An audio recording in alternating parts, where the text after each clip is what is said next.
Well, that fight is a very tough fight. A very tough fight for both. Beterbiev, everybody knows he's destructive. He has iron in his fist.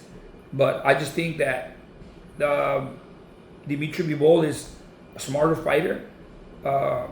His IQ, his boxing IQ is above because he can move, steps in and out. He has a beautiful jab. He can keep Beterbiev on the outside and, beat him on the distance, As long as he doesn't stand in front of Beterbiev and let him unload punches like other fighters do, I think he'll be fine. I think he'll beat him on the distance, but it's not going to be easy because Beterbiev is a great fighter. You see, all his fights are a knockout. Once he hits you, he hurts you everywhere he hits you. And I've heard it from a lot of people that I know in the boxing world, from fighters from that side of town, Russia, Canada. Like, this kid can hit. So, based on that, we know that Bivol needs to be aware of that heavy hand. There's a lot of people, in the boxing game that have been clamoring for this fight for years. Yeah. They know what kind of, grit both these guys have. Do you feel like the winner of this match deserves consensus to be the pound for pound number one? Well, definitely, because they took the hardest road, the hardest path. They're not taking easy fights like other fighters are. They don't have Bivol and Beterbiev are not the type of fighters that they have that privilege to choose who to fight. They fight who they demand to fight. They're not like, oh, I don't want to fight this guy. Oh, you know what? Let's pass this guy and let's move on to this guy. No, they fight whoever is demanded to fight based on their titles. Do you feel like this fight will go down as a classic? Do you feel it's going to be one of those fights that it's going to be a fight that a lot of people are going to remember for a long time because both of the fighters are undefeated. It's a clash of titans. And I think these guys are in their prime, so they're going to give a great fight to the fans. Another fighter that has 100% knockout ratio is Sergio Ortiz Jr., who fought last weekend. Yeah. What did you think of his performance? Sergio's always been a great explosive fighter.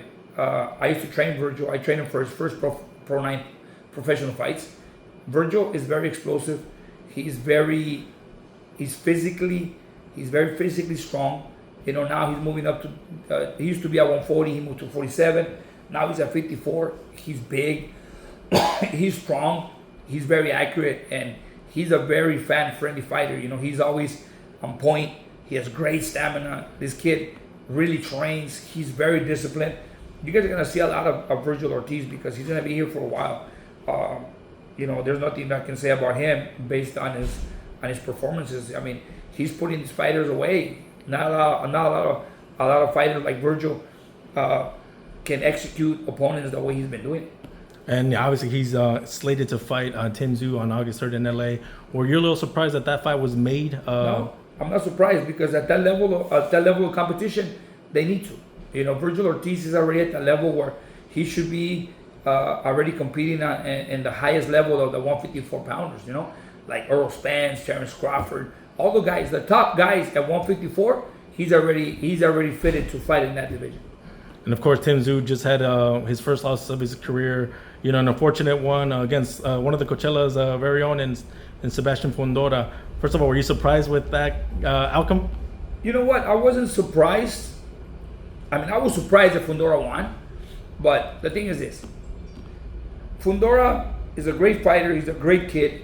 And you saw he got hurt at one fight and he got knocked out in the other, right?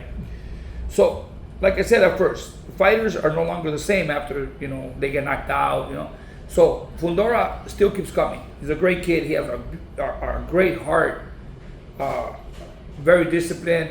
I mean, he loves the sport of boxing.